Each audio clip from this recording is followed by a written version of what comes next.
projectiles onto multiple targets. But he's also got a ton of magic damage early on, and he's kind of notorious in a good way as being an active early carry, able to join fights very early on. I would say he's almost between TA and Medusa. He's like a mix between those, and with more team fight focus. The call down that he has, his ultimate, is fantastic for AoE damage, AoE slow, and yeah, joining team early and getting active and involved early, something Gyrocopters can be very, very good at doing. We've seen that in many tournaments before. Yeah, I mean, even back to what was it, TI5 Wings? Oh, it's TI5. We're in the here and now. Very often I get tangled up down memory lane. But game 4, Parivision against Team Spirit in front of us. Parivision 2-1 up, and already smoked out across the map. Looking for some early vision. There we see the Monkey King. I don't know if we explained his ability to transform into the couriers, bananas, trees. 72 transformations, and if he's close to a tree, will turn into a tree. And yeah, he has many different things that he can turn into. Can turn into Roche if you stand in the Roche pit, but if he gets hit a single time, he'll pop out of his transformation, and he cannot attack while he's in the transformation. However, the important thing, and the most important thing it does, is that it hides you on the minimap. So while you're in this form, the enemy have to literally see you on their screen. They can't just see you on the minimap and say, oh, there's Monkey.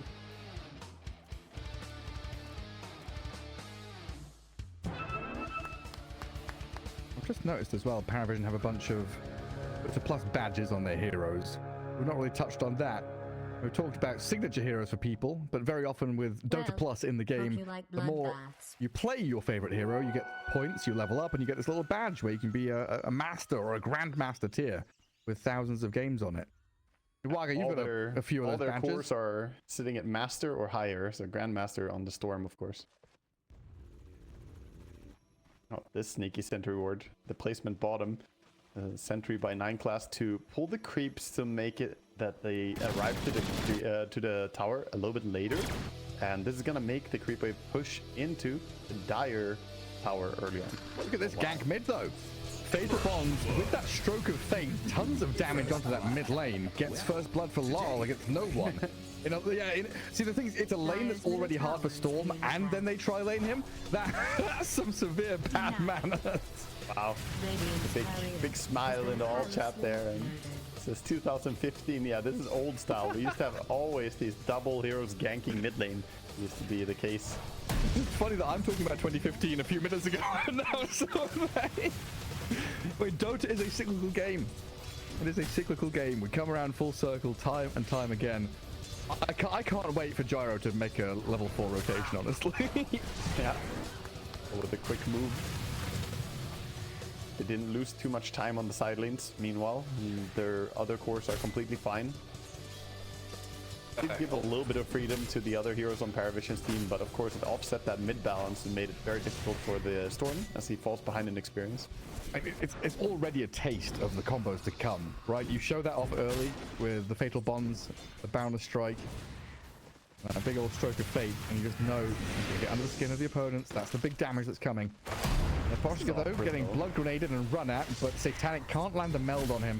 Has to turn and hit collapse instead. I guess we should also think about this lane setup, because Team Spirit have done a player swap on the side lanes. They have Miposhka up top together with Collapse, and they actually put Rude, their traditional pulse 4 players. They're all riding Monkey King Bug. Hopefully someone with power to save us, fix this one day. There's AI watching it. You have to say a Monkey King Bug, you know, 531 times in pro games. Got to be all chatted. They've got the word cloud. If Monkey King Bug is the biggest word in the word cloud, that's when it gets fixed. I'm gonna ask ChatGPT what the Monkey King Bug is and see what it says later. If the AI picks up on it and it's not fixed yet, then we know it's been in the game for too long. Yep. Did you finish what we were talking about? The swaps of the players? Yeah, so it's a rare thing that they put the players like this. Most teams will stay with their duos, since your communication in a team is usually like, oh, can we kill him? Yeah, we can. And those two guys normally talking to each other, you know, they're used to coordinating on the lane. But they just thought that the lanes would work out better this way. It does surprise me a little bit, but TA does not like having a Warlock against it. Damage over time, pretty annoying. are gonna have to concede the healing Lotus. Yeah, it's perhaps taking a bit of damage on the way out there. Satanic giving it to him. The old clicks. So that's double brace to Centaur, so pretty damn tanky. And now Fatal Bong is going to be an irritant for Parivision. Blood grenade. Oh, throwing some damage. Chip down from Miposhka. Also kind of curious as well. You know, very often we have players share hero pools, swap a hero back and forth between them. We've seen Pinker go position 5, position 4, etc. Kind of unusual for a newer hero to come out like Grimstroke, which we rarely see, to be picked by one support player and then the next game picked by the other support. That's also a bit of a curveball. Yeah. But Miposhka is a Warlock specialist and very few people are. Yeah, he prefers to play it. I don't think Brew wants to play Warlock at all because it doesn't fit for that ganking style that he prefers to play later on. Most 4 players want to have some kill potential, be able to go for moves, and Warlock, he's a lot of things, but he's not a great ganker. I guess the level 1 move could tell me different in this game, but that was the power of friendship right there.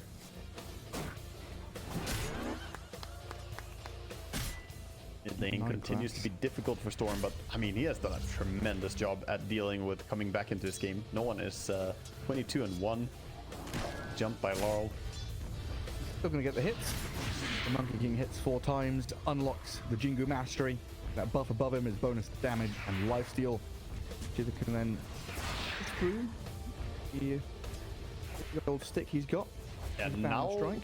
The lane is problematic because Monkey's holding creeps alive and Storm is off to the jungle. So Storm is gonna try and farm somewhere else, but Monkey can fully shut down the mid lane. There's gonna be no experience for Storm there anymore. Things get problematic. Not able to land the stun. Satanic this time. Slams is trying to step up from the fog. There's a lot you can do with the terrain, the trees, the fog of war. Like hiding behind a tree, even though you're a big fat centaur, you can actually be blocked from vision and suddenly swoop around to get a surprise stun out of the fog of war. Yeah, but with him not having that much movement speed and TA having power treads, so already pretty hard for him to even go close at this point. He could be run down by the TA as she has the power treads complete. Unlocks a lot of attack speed and damage output from her as well. Mid lane getting pushed for free. That Storm Spirit being booted out of the lane. Now problematic with the catapult wave arriving and the glyph used to defend the creep wave. 9 class has arrived here, but he's given 3 Jingu stacks to the Monkey King. No pounce, it's on cooldown for a couple of seconds, so a freebie kill for Lol. And both these ranged supports in mid pushing a lot of damage on the tower. We'll see Lol there standing under tower taking hits to keep the catapult alive. So he's aggroing the tower and just taking damage, so this extra siege damage can still keep coming. He's tanking for a long time. He wants to use his Bundle Strength probably to heal up. Gonna stack the creeps up, and 1 Bundus, boom, a lot of HP back. Every single creep you hit, you get lifesteal with the Jingu Mastery there. Now, of course, he doesn't have the buff anymore. Yeah, great amount of tanking. They kept the catapult alive long enough that the tower goes down 6 minutes into the game. And this is not normal, right? We get into the situation again where we're in a grand finals. There's a lot of adaptation happening. This mid tier 1 push with a 5-minute catapult, very, very rare. Yeah. Does open up the map, which is dangerous for DM. Bristleback wants to be stacking ancients, farming jungle in a little bit. And the Wisdom Rune also, Wisdom Shrine, it's activating, and Radan with Lol, 2 core heroes able to go and take it, while Collapse gets one on the other side of the map. Parivision are very quickly losing traction here and slipping away from any form of momentum. That was really crisp from Laurel. He got close enough to jump to a tree right as the Bristle tried to stop his jump with the Quill Spray. Didn't manage to stop him. And yeah, double Wisdom Rune is going to be setting back the Dire supports a lot. They're only level 3 and level 4. Have a tough time. A bit of poking onto Radan's Gyro. DM and Ducalis offering quite a lot of damage over time. An Inkswell and a Lotus, not enough to keep him alive, so there's kill sprays. They stacked up enough to get the kill, and now no one has decided that he's left that middle lane and playing actively into bot. Bruce Grimstroke, kind of trapped, juking through the trees, but 4 Dire heroes, no way out. He almost got the Zakira there with a really nice stroke of fates, but with no TP on the Monkey King, no counter gank coming in. Monkey has turned himself into a DD rune that has a DD rune activated. That is the most DD rune I've ever seen. Double. Is he gonna get kills here? Found a strike. Nah, one hit and then run away. Some damage. Meanwhile, we did have Jakiro killing himself on neutrals. This is just because it's a free way to get back to base sometimes. So it can be quicker than walking all the way to base. 9 class, not level 6 yet because of the Wisdom Shrines going Team Spirit's way. Is out of mana, almost out of life, but DM and Ducalis have arrived. While with the Wukong's command and then the Stampede, that'll get him out of danger. Things getting a little hairy in that situation. Miposhka also has the Fatal Bonds onto a couple of heroes in the creep wave. So with the turnaround onto DM, the kill onto 9 class, Radan's Gyro and a jump from Lal puts him in an awkward spot with the Quill Sprays coming. So it looks like Team Spirit opting to fall back from that aggressive position. Played by Team Spirit to keep the Monkey King alive and healthy, and then swap in, substituting in the new core of Gyrocopter, allowing him to push instead and getting that kill on the Slark. Bottom tower looks like it's gonna fall, and this is tough times for a Bristleback. Bristle wants to dominate laning stage.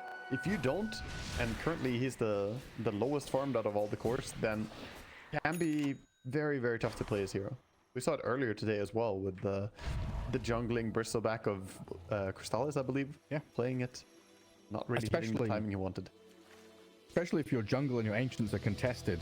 Tier 1 mid, really the gateway to these ancient camps. So that falling quickly means Team Spirit have a nice avenue into that dire outpost, ancient triangle area.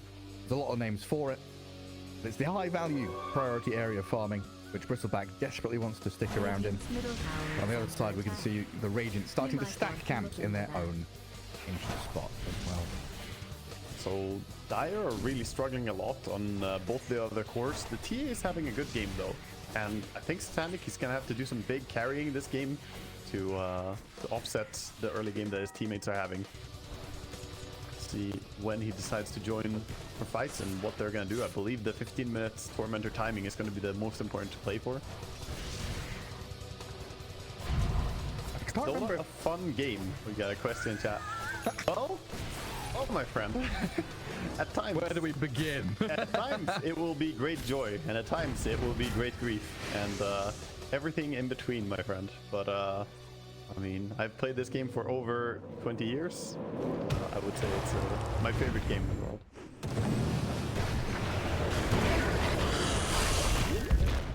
I'm just thinking, I don't think I've... I don't think I've seen... oh my god, I don't think I've seen Satanic lose on TA. So far at this tournament, he's 3-0, 100% win rate. Templar Assassin is also a pretty heavily banned hero.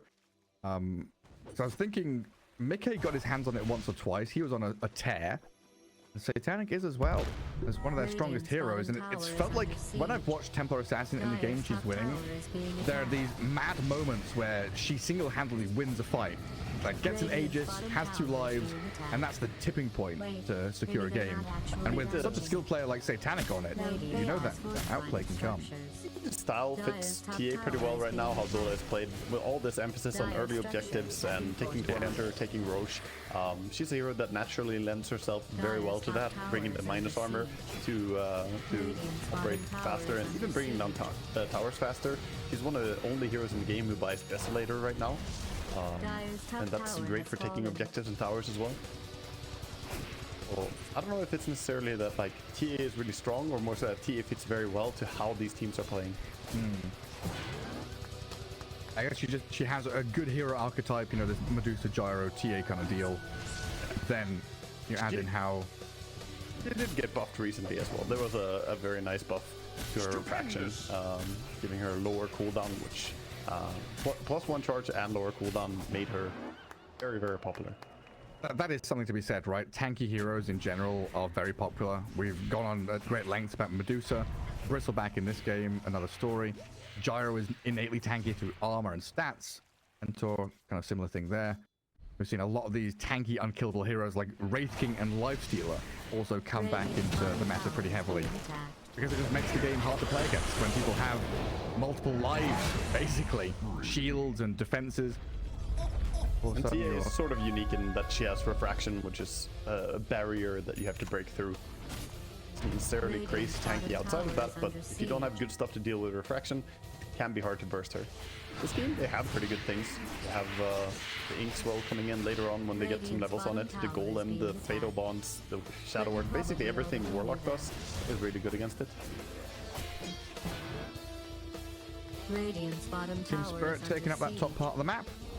They had already killed off the tier 1 tower, and this process kind of creates a barrier that defends Radan, so Gyrocopter can clear these ancients in the large camp, has a few heroes in front of him to protect him, and they're ready to fight and use this as a platform to like strike in towards mid lane, go up towards top if they see a target.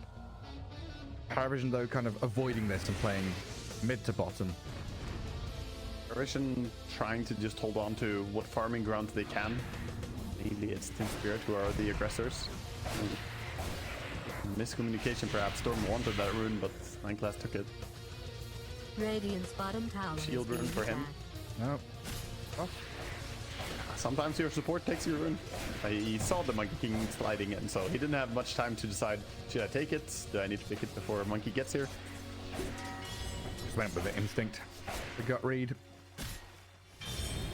This is if it was an Arcane or a Regen rune, he would have waited for a Storm. He didn't want to risk it for the Shield rune. This is where the Slark starts to become a hero. He's about to hit level 6, which is very late. You know, going back to those Wisdom Shrines, right? He's been behind in experience for a long time. But it's that Shadow Dance which has allowed him to go out on the map, kind of play more sneakily and, you know, forward. I don't want to say aggressively because he's not looking for kills, but he's in these positions where he's deep behind enemy lines. Marcus can go and get himself that level 6 off the second Wisdom Shrine here, where they finally get some experience for themselves. The experience going to the Jakiro as well, getting him to level 8. Game starting out in a very calm manner. And move coming systematically towards that Tormentor bottom. Woke up from Team Spirit. And oh, are they saying that they want to go Roche during the Tormentor? This is very premeditated. We've seen this plenty. Was it Parivision doing it before, right? Plenty of times. Yeah, Parivision likes making it. Tormentor for 15 minutes. They have a Templar Assassin. He loves taking Roshan. We'll go and grab it. I mean, the timing on this is pretty damn sweet as well. Both are going to die at like exactly the same time, huh? Yeah, they even get Roche before the Tormentor has fallen. Wow. So they killed it very rapidly. Team Spirit are right now not feeling too good about this trade. Yes, you get Shard, which is great value, but it's not as good as that Aegis on Storm. Storm, literally the single best Aegis carrier in the game, because he respawn no big cooldowns at all, and he uses both the HP and mana in a fantastic way. This is going to be a fantastic boon to them. God, the only one that comes close is the Leshrac we saw in the previous game, isn't it? Yeah. Sure. There are some other good carriers, but Storm is by far the best. Almost forced to Wukong's. Oh, no one has dodged the stomp from Collapse. Sidesteps it. The illusion rune didn't really matter that much. It gets away from the reinitiation. His damage is pretty low into the Monkey King due to that Mage Slayer as well in Monkey. So Monkey just standing his ground, not too worried. Gets healed up by his Warlock. Warlock who gets caught out. Can't die by it, but Slark preventing him from moving top. Nineclass probably could have chased that for a while if he'd known there's no one nearby. What we can see from the spectator point of view, sure, but he's trying to play it safe. He just came off a very rough game of Slark, dying a lot. Anyone could have been around that corner. Dead even though in this net worth. A gap between the two teams. The TA is out in front by about 1,500 in front of that gyro. Looking pretty good for things. BKB about 1,000 gold away. When that timing comes, Satanic very ready to go and fight. And that's going to be the difference maker to burst through the Monkey King or this Gyrocopter. This is the calm before the storm, and I really believe we're going to see them come into action the moment they get some of these items complete on the side of Dire. Radiant, with the lineup they have, they want to get to like big critical mass. They want to head mid-late game and probably don't want to do to take two hard fights into Aegis. And they're all moving together. I guess they want to get their ultis off cooldown. Calm them out a bit. Or on cooldown, sorry. Jump for the centaur. That's a tanky bristle. But it looks like collapse Radan. Be able to get on top of him with all the burst damage from their 5 heroes. A big signal though to Parivision saying, hey, we've brought 5 mid, the rest of the map, we've been able to push it out and farm multiple amps and lanes of the entire expanse of the rest of the map, honestly. They're gonna just play the fields, but Team Spirit, they get a kill, didn't really cost them anything, didn't use any big ability for it. And does the Aegis on Storm so far fizzling out pretty much. 2 minutes until it's gonna get reclaimed, but TA about to get the Aegis. You might see Parivision start grouping with it. 100 gold, he will hit her timing. I don't think they should go silently into the late game against this lineup of Gyrocopter, Warlock, Monkey King. Just thinking the same thing. It is nasty, nasty, you know, a wombo combo, right? In Dota, wombo combos, especially at LAN events, are absolutely massive because they can come out of nowhere, and if the execution is right, they can straight up win you a fight that wins you the game. Team Spirit have this Gyrocopter who scales so well into that mid to late game. Itemization on him, Aghanims into Chrysalis and Aghanim Scepter, then BKB, and we'll likely see a Satanic at some point, and he's able just to stand there and deliver with lifesteal and crits. I think generally the more team fights you have in your draft, the happier you will be going late game and for like competitive games, professional games like this. Because if we look at Parivision, their say when the big team fights drop later on is going to be pretty limited. They have Jakiro, yes, with some nice spells, but beyond that, there's no real control and lockdown. So Radiant will be definitely dominating the disable department. Especially with the way things often build up, right? If Team Spirit are the ones that are confident, they'll have Gyrocopter at the front pushing a tower, or Monkey King at the front pushing a tower, and the other heroes kind of, you know, concave arced behind them, ready to strike from, you know, outposts and hidden places in the trees and the fog and stuff like that. And it can get very difficult to kind of break past that and find the targets you've got.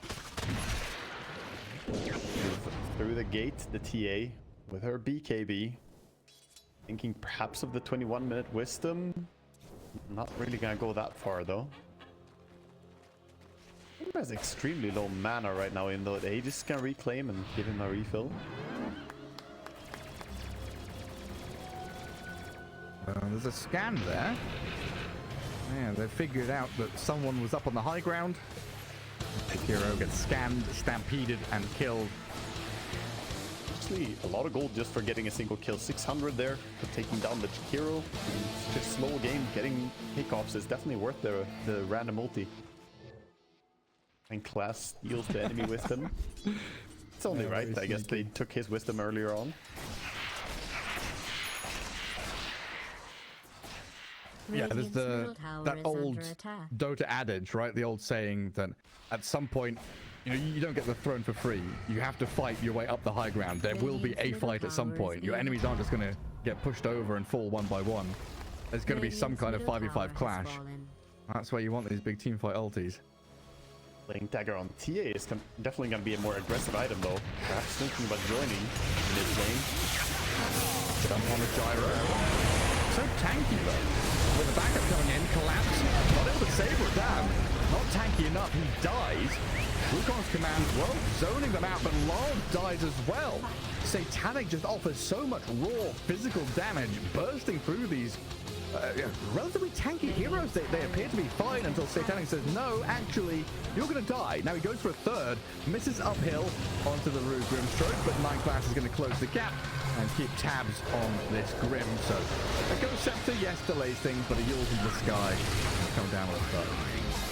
It's gonna drop, and that's 3 kills quickly for this Desolator TA. That's 6 damage. It's gonna one or Desol. Got a bit of mana for Ball Lightning, but it looks like collapse with another double edge. The final hits are not coming. DM has slowed him down with a viscous nasal goo with a snot from his bristle bag, allowing no one to slip away. Probably would get the kill on no one, but not quite enough. Good his ground there. Yeah, there we see the damage. TA getting 2 big side blades onto him. Massive damage. leading the way. Sideblades, you know, as this is one, this is my absolute favorite hero. TA has this mechanic where if she hits something and deals damage to either a trap or a unit, whatever stands behind will take the same damage, no matter what armor the things behind have. So she can use her traps the way she did there to sideblade off. And that's how, even though Jara has 19 armor, he gets melted by her. He's got depleted uranium rounds, basically. Yeah. Kryptonite coming in for the poor Jara. Armor, don't care. Magic resistance, don't care. Side blade spill.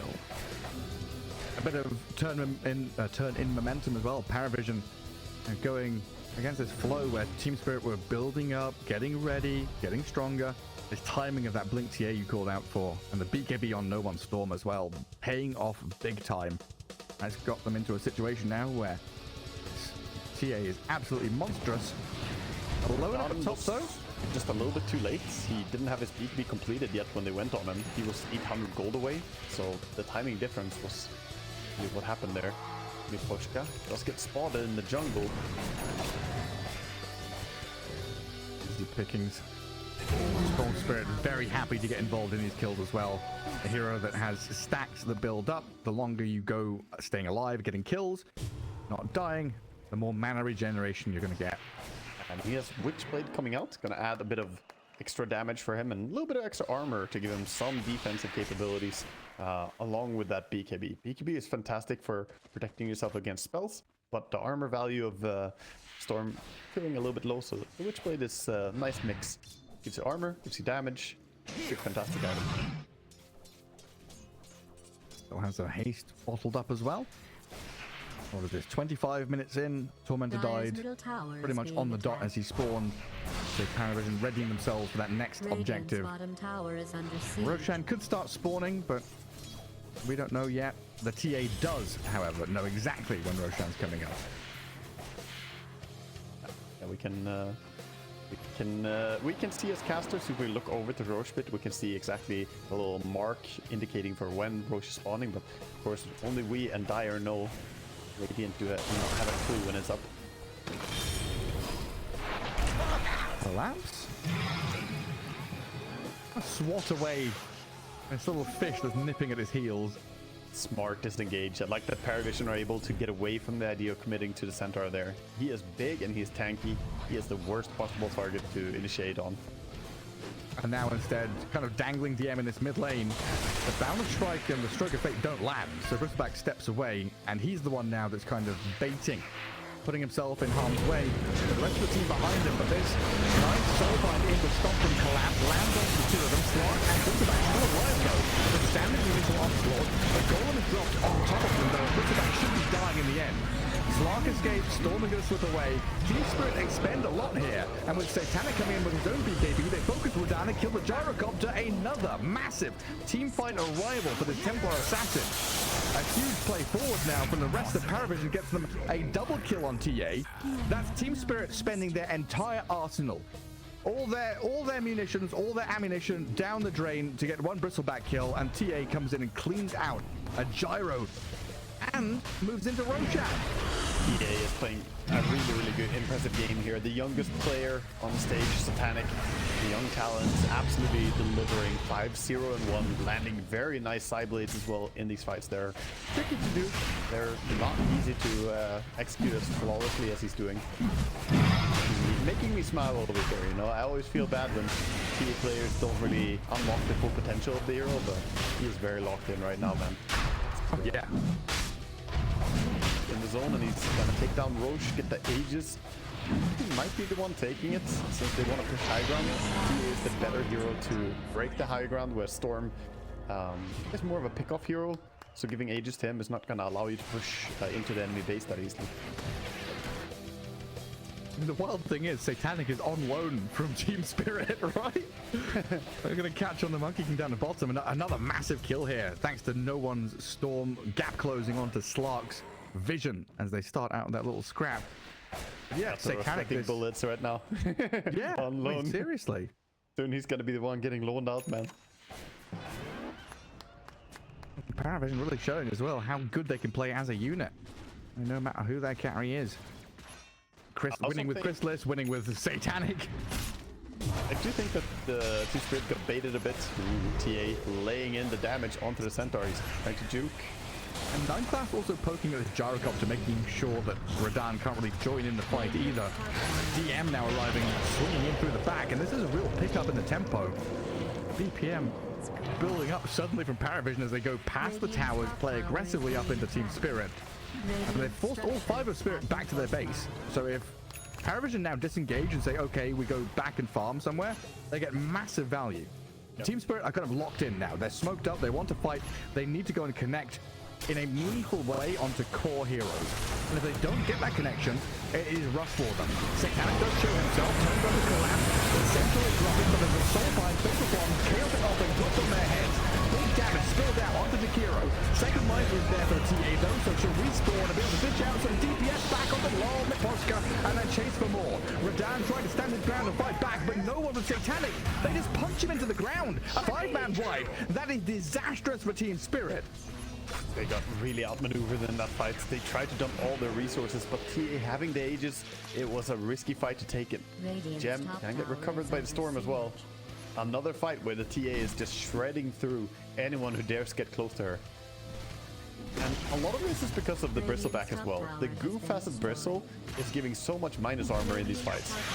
He puts the stacks of the goo on the enemy, and every single stack takes away a ton of armor. 3 if he does it at all, 4 per stack. So a single one is -7, and then if you keep going, it's 4 more. So 2 stacks is -11. So armor disappears. It's very rapid. And there goes the tier 3. Here go the barracks. There is no glyph for the Radiant. To the right of the minimap, there's a couple of buttons there. The Roshan timer, the scans, and the glyph availability. So the red one is a dire one. That means they have one active. The great outbit should be green if the Radiant have one of those. They have no way to protect their towers. Tier 3 dies. And Parivision, they back up to get a double damage rune and smoke. This could be game ending. Huge move. You can shout it. He doesn't have BKB for a second. He's dead with no buyback, no BKB, no gyrocopter.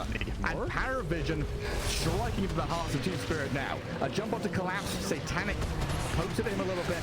Puts down some traps. They are bonded up from the Warlock, but it doesn't seem like they care all that much. They're diving past tier 3s, grabbing onto the Grimstroke. Slot, TA, moving on to different targets, and this Satanic TA kills a Centaur for like 70% health. Now Lol, even under his tier 4 towers, which should be protecting him, has to jump to Fountain just to stay alive. The minus armor, the Bristleback TA. Bristleback TA gives you everything, Garrett. Everything being a lot of minus armor, and then heroes disappear. Yeah, that's minus armor. It took 1880 damage from the right click, plus the melt damage on top of it. Just disappeared in one single attack. There's the glyph. One of them comes back up for Team Spirit. But I don't know if you're stopping this anymore. A 23,000 lead. Satanic on a tear with this Templar Assassin. What's his score right now? He's not died. He's died with Aegis. He's died properly this game. 9-0-3, man. You can't beat Satanic. That's what he said. Yeah, he said it. He meant it, Gareth. He truly did. Himself, and for a pretty good reason. He's playing like a superstar, giving off some real Sumail vibes, you know, old TI5 days. Incredible performance. And again, Dota, a matter of seconds. That mid lane fight, the gyrocopter, 3 seconds until his BKB was off cooldown. That's the difference between life and death. You know, if he's able to BKB up there and stand and deliver with his AoE damage, there's a chance for Team Spirit. If he gets chain stunned, no chance. Yeah, we're watching Team Spirit in desperate, dire straits. They need to almost make a smoke around and try and get the surprise jump on the enemy from behind. That's the only way I can envision them winning a fight. But it's so difficult to get in position for that. They've got the wombo combo. They've got the big combination of team fight abilities. You know, the toolkit is there. It's just a matter of getting out on the map and using it. But right now it is a mad scramble to cut waves, push back on this move from Parivision. Collapse trying to do it up at top. He's going to get zipped on and caught here by DM, and no one, the Yule Scepter just in time from 9 class to cancel the TP. Make sure that he stops him. TA playing under her own vision, caught the Monkey King who has no BKB. Be careful though, Satanic doesn't want to throw this. Go Septron Monkey King. With the level 25 TAs feeling pretty unkillable, refraction charges coming in. Charges now on that, so you gotta really break through a lot of layers of barrier if you're gonna try and bring him down.